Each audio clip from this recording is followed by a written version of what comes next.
Welcome to Cocktails and Confessions. I'm your host, Serena Wolf. And this is the show where I make you fabulous cocktails while confessing cocktail sins of my past. Today, we'll be discussing one of the trickiest libations in the mix, bourbon.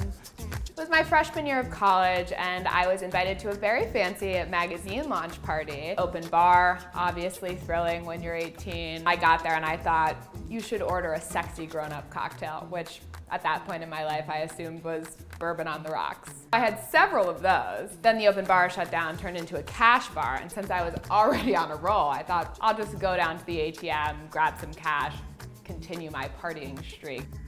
I go down to the ATM on the corner, middle of Boston, wearing a satin tube top and cardigan and several layers of pearls. Reach for my debit card, at which point I break the 17 strands of pearls around my neck. There are a sea of pearls on the sidewalk surrounding me as I'm pressing hundreds of buttons on the ATM. For some reason, I can't understand the screen. All of a sudden, I feel a tap on my shoulder. When I turned around, there was a young man standing there who was like, "Excuse me, miss.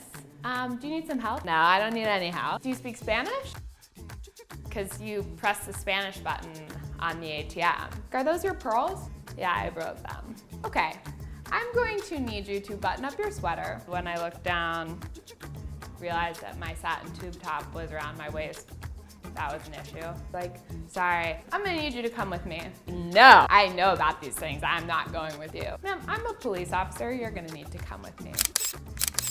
Obviously panicked. 1, I was 18. 2, I was very drunk. 3, I was naked in public. He ushers me into his cop car and did me the favor of driving me home. Several bystanders informed me that I exited the cop car as one would exit a limo, waving and blowing kisses and promising to see him again soon. Luckily, I did not see him again ever.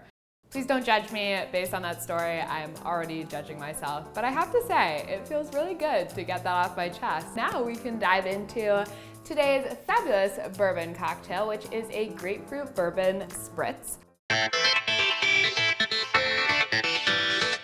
Let's get started. We are going to take a regular vegetable peeler. If you have a fancy zester, by all means, feel free to use that. In each cocktail, you're gonna want about a 2-inch piece of zest.